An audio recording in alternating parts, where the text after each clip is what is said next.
Siap, mohon izin, selamat sore.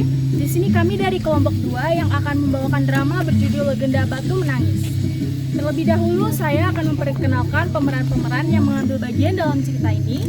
Di sini saya Teresia Villa berperan sebagai narator. Syarafia Ivana berperan sebagai Darmi. Nabila Putri berperan sebagai ibu.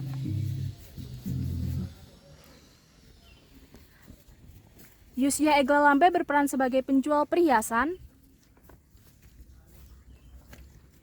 Nurul Febriana berperan sebagai penjual perabotan. Natalia Agretia berperan sebagai pembeli pertama. Novasa dan Pelita berperan sebagai pembeli sampingan. Rafael dan Noviana berperan sebagai ibu dan bapak Seno. Perkenalkan, nama saya Rafael Nadal, saya memerankan Pak Seno dan ini adalah istri saya. Saya Noviana De Costa berperan sebagai Bu Seno. Pandu berperan sebagai Abdul. Perkenalkan, nama saya Abdul Somad, bisa dipanggil Abdul. Saya pemuda nih boy. Andika berperan sebagai Joko. Perkenalkan, nama saya Andika berperan sebagai Joko. Roland berperan sebagai Fajar. Perkenalkan, nama saya Roland di sini sebagai Fajar ya guys ya. Produser yaitu Natarin Kristia dan Yulia Putri Maharani.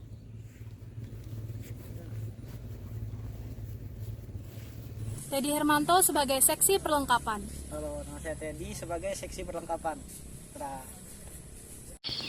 Kalimantan yang dulu disebut juga Borneo adalah salah satu pulau terbesar di Nusantara dengan kekayaan alamnya yang menakjubkan serta hutan yang lebat dengan ratusan sungai yang berkelok-kelok telah memberi kehidupan bagi rakyat Kalimantan. Alkisah nan jauh di sebuah desa terpencil di tengah pedalaman sebuah bukit yang jauh dari kota di daerah Kalimantan Barat, hiduplah seorang janda miskin dan seorang anak gadisnya, Darmi. Sejak ayah Darmi meninggal, kehidupan mereka menjadi susah. Ayah Darmi tidak mewariskan harta sedikit pun. Sang ibu terpaksa bekerja di sawah orang sebagai buruh upahan. Anak gadis dari janda itu bernama Darmi, rupanya sangat cantik jelita. Namun sayang, ia mempunyai perilaku yang amat buruk. Gadis itu amat pemalas, tak pernah membantu ibunya melakukan pekerjaan-pekerjaan rumah. Kerjanya hanya bersolek setiap hari. Segala permintaannya harus dituruti. Setiap kali ia meminta sesuatu kepada ibunya harus dikabulkan, tanpa mempedulikan keadaan ibunya yang miskin. Setiap hari harus membanting tulang demi mencari sesuap nasi. Suatu hari, seperti biasa gadis itu mengurung dirinya di dalam kamarnya. Ia tak mau matahari merusak kulitnya. Ia enggan debu-debu mengotori wajahnya. Ibu! Sang ibu tergesa-gesa menghampiri putrinya. Bukankah sudah aku bilang, setiap kali aku bangun, ibu harus sudah merapikan kamar ini, menyiapkan air panas, dan minuman sari buah untukku. Tapi kamu bisa mengerjakan semua itu sendiri, Aku Nak. sibuk, Bu. Sang ibu hanya mengelus dada. Hatinya gelisah. Kesibukan mempercantik diri, hanya itulah yang selalu dilakukan putrinya yang pemalas itu. Matahari mulai memancarkan sinarnya. Sang ibu mulai bersiap-siap untuk berangkat ke sawah untuk bekerja. Ia tidak lupa mengajak Darmi untuk membantunya di sawah. Darmi, bisakah kamu bantu ibu bekerja di sawah? Hah? Ke sawah? Nggak salah tuh. Iya, Nak. Sesekali bantulah ibu. Tidak, Bu. Ibu kan tahu aku tidak mau bekerja di sawah. Bisa-bisa nanti kulitku akan kotor. Dan jari-jariku yang lentik ini akan rusak, Bu. Apa kamu tidak kasihan pada ibumu? Hah? Kasihan sama ibu. Untuk apa juga kasihan sama ibu? Pergi aja sana sendiri. Akhirnya sang ibu pergi ke sawah sendirian.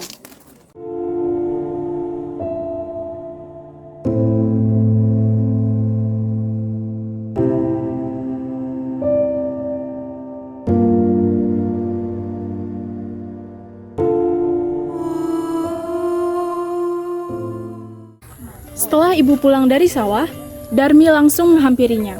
Ibu pulang. Upahnya mana? Ini dia. Jangan nak, uang itu akan ibu pakai untuk beli beras. Bedakku habis, Bu. Aku harus beli bedak yang baru.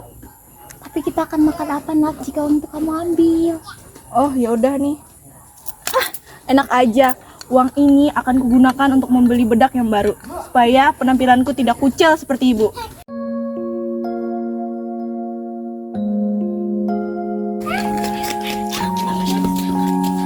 Meskipun marah, sang ibu tetap memberikan uang tersebut kepada Darmi. Karena tidak dapat mencukupi kebutuhannya, Ibu Darmi pun pergi ke rumah tetangganya yang kaya, sekaligus pemilik sawah tempatnya bekerja untuk meminjam uang. Ketika berada di kediaman tetangganya, ia disambut oleh sang pemilik rumah. Permisi Bu. Ada urusan apa Bu kok sampai ke rumah saya? Ada apa? Ada apa, Bu? Ada keperluan apa Ibu datang ke sini? Silakan masuk dulu, Bu.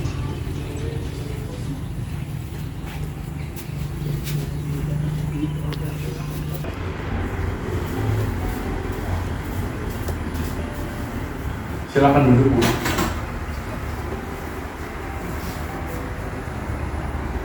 Ibu ada keperluan apa datang ke sini?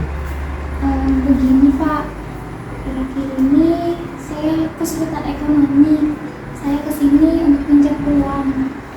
Lah, bukannya Ibu sudah mendapatkan upah dari sawah? Apakah itu tidak cukup?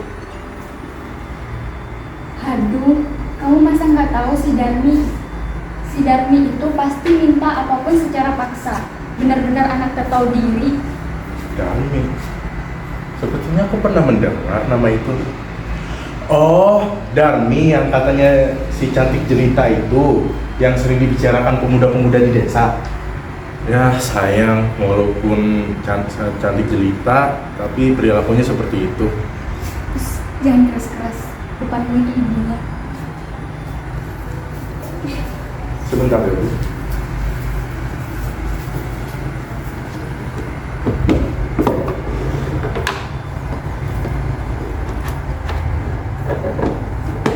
Ini Bu, ada sedikit uang yang berikan. Terima kasih banyak Tuan. Saya janji saat saya gajian nanti akan saya kembalikan. Tidak usah, anggap saja sebagai sumbangan.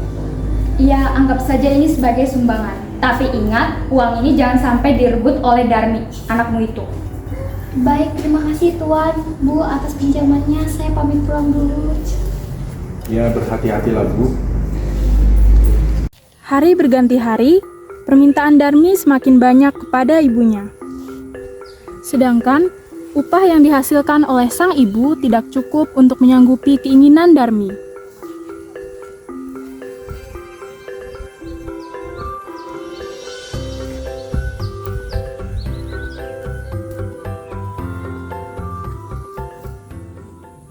Pada siang hari yang terik, Darmi menghampiri sang ibu yang sedang bekerja di kebun. Dengan muka yang pesal dan muram, ia menghampiri sang ibu sambil melempar sisir kesayangannya yang patah ke arah sang ibu berada. Bu, lihat nih, sisir aku patah. Belikan aku sisir yang baru dan perhiasan untukku, Bu. Tapi nak, uang ibu hanya cukup untuk membelikan Tidak mau tahu. Ibu harus membelikan aku sisir dan perhiasan yang baru. Jika tidak, aku akan pergi dari rumah. Seketika, hati ibunya tersakiti oleh perkataan Darmi.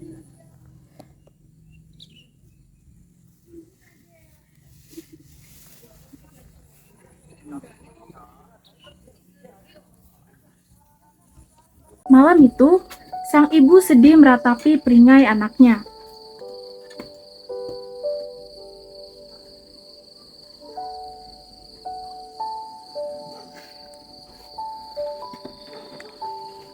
Akan tetapi demi kebahagiaan sang anak, dia rela mengambil uang tabungan yang selama ini dikumpulkan, sedikit demi sedikit dari sisa upah yang kerap diambil anaknya.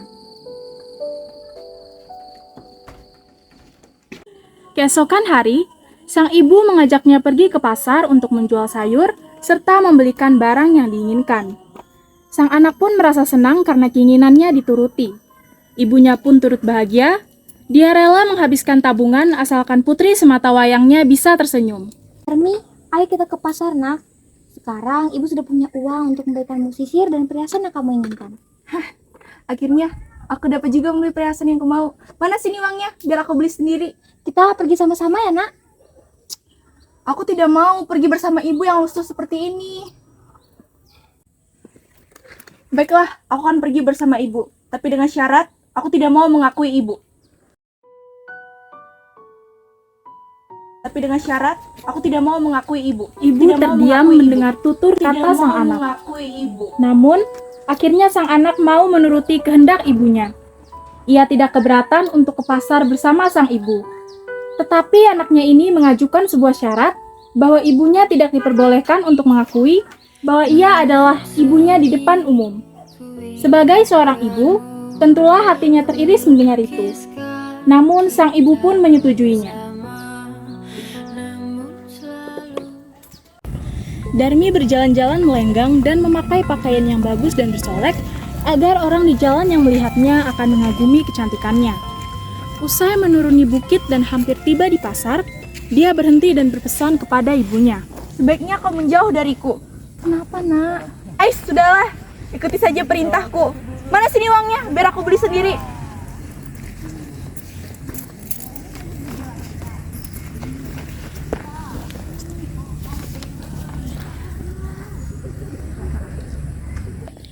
Hal ini ia lakukan karena malu mempunyai ibu yang sudah tua dan lusuh. Ketika ia mulai memasuki desa, orang-orang desa memandangnya. Mereka begitu terpesona melihat kecantikan anak gadis itu, terutama para pemuda desa yang tak puas-puasnya memandang wajah gadis itu.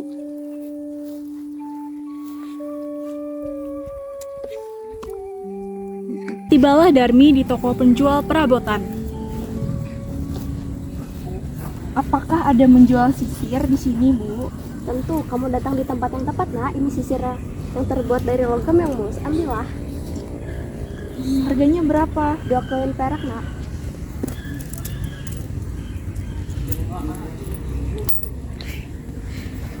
Sang penjual sisir pun dongkol dalam hati akan sikap Darmi.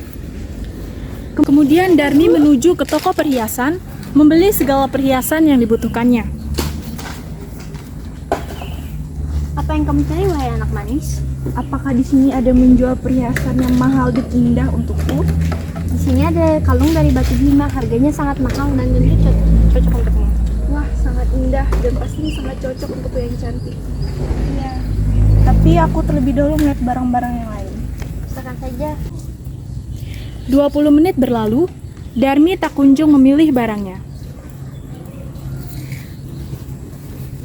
Duh, Ibu, dia lama sekali. Saya mau itu, saya bisa bayar lebih. Tapi kan saya terlebih dahulu yang melihat barang ini. Kamu itu hanya melihat-lihat saja dari tadi, tapi tidak membeli. Wajar saja jika dia marah. Jika kamu tidak punya uang, biarkan yang lain membelinya. Aku bisa bayar lebih, 2 kali lipat lebih dari semiskin ini. Tidak, aku terlebih dahulu yang membeli ini. Aku akan membayarnya. Tunggu. Duitnya kurang, harganya 12 koin perak. Baiklah, aku tidak ingin juga perhiasan jelek seperti itu. Saat ia berjalan keluar dari pasar, bertemulah Darmi dan sang ibu yang sudah selesai menjual sayuran yang ia bawa ke desa. Dengan marah, Darmi membentak sang ibu. Uang yang ibu berikan kurang, aku malu. Tapi hanya itu ya uang yang ibu punya, Nak. Alah, ibu hanya membuat aku malu saja. Untung aku sempat memberikan sisir ini.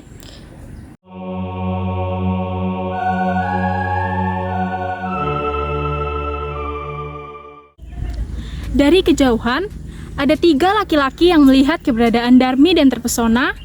Sambil berkumpul, mereka bertanya-tanya tentang siapa seorang perempuan cantik di sana. Coba lihat wanita itu, cantik sekali bukan? Oh iya benar, wanita itu bagai bidadari surga. Gak sanggup aku melihatnya. Bahkan wanita itu lebih cantik daripada bunga ini. Tetapi siapa wanita di belakang itu? Entahlah, siapa dia itu? Aku kasihan melihat wanita tua di belakangnya. Apa mungkin dia itu? Kita gak boleh kayak gitu. Kita tuh gak boleh buruk-buruk sangka. Mau kemana kamu? Tentu saja dong berkenalan dia sama dia. Aku ikut. Di antara orang yang melihatnya itu, seorang pemuda mendekati dan bertanya kepada gadis itu. Hai cantik, siapa yang ada di belakang itu? Apakah itu ibumu? Bukan, dia itu budak. Tidak mungkin ibuku tua dan jelek seperti dia. Nyonya manis, apakah kau yakin itu bukan ibumu? Bukan. Sudah aku bilang bukan. Dia itu budak. Pergi sana. Astaga, hargai dia meskipun dia itu budakmu. Alangkah terlukanya sang ibu mendengar itu. Hatinya menangis dan ia benar-benar tak berdaya menahan sakit hatinya. Ia berbisik dan memohon kepada Tuhan. Akhirnya si ibu pun berdoa. Ya Tuhan, hamba tak kuat menahan hinaan ini. Anak kandung hamba begitu teganya memperlakukan hamba seperti ini. Hamba mohon ampun bagi hamba yang tak berdaya ini. Kutuklah dia. Kutuklah dia. Atas kekuasaan Tuhan yang Maha Esa, perlahan-lahan tubuh gadis durhaka itu berubah menjadi batu. Perubahan itu dimulai dari kaki. Dengan tubuhku, Ibu. Ketika perubahan itu telah mencapai setengah badan, anak gadis itu menangis memohon ampun kepada ibunya. Maafkan aku, Ibu. Darmi menangis dan memohon ampun kepada sang ibu setelah mengetahui kakinya perlahan-lahan berubah menjadi batu. Pergi ke sana.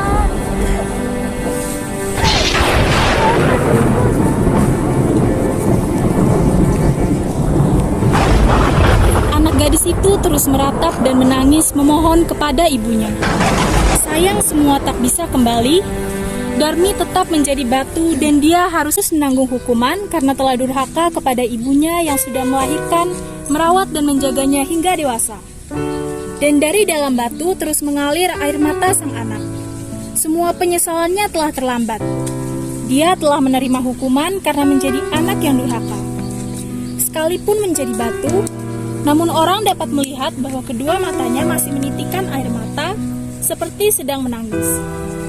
Batu itu akhirnya dinamakan Batu Menangis yang berada di Kalimantan Barat. Dari cerita rakyat Batu Menangis, kita semua dapat mengambil pelajaran bahwa kita sebagai seorang anak hendaknya harus berbakti kepada orang tua kita. Ibu adalah orang yang telah mengandung, melahirkan dan merawat kita dengan penuh kasih sayang. Seperti apapun rupa orang tua kita, baik miskin ataupun kaya, ibu adalah orang yang telah mengandung, melahirkan dan merawat kita dengan penuh kasih sayang. Seperti apapun rupa orang tua kita, baik miskin ataupun kaya, mereka tetaplah merupakan orang tua yang harus kita hormati, sayangi dan kita rawat sepenuh hati. Hormatilah orang tuamu, maka akan datang keberkahan di dalam hidupmu hingga mati. Demikianlah penampilan kami atas drama berjudul Lenggeda Batu Menangis. Atas perhatiannya kami ucapkan terima kasih. Cuman sari buah untukku, Bu.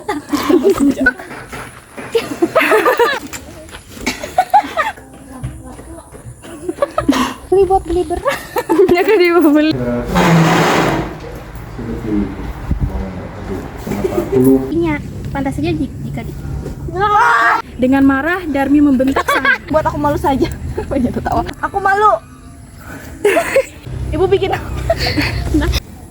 sudah juga sang. dengan muka yang jatuh. Ulang yang Mbak. Nah, dia bisa tersenyum. Ibu sudah punya uang. Membelikanmu sisir dan perhiasan. Mereka begitu terpesona. Orang-orang desa memandangnya. Mereka begitu terpesona melihat kecantikan anak gadis. Jangan begitu, hargai ibumu. Jangan begitu. Astaga, jangan begitu.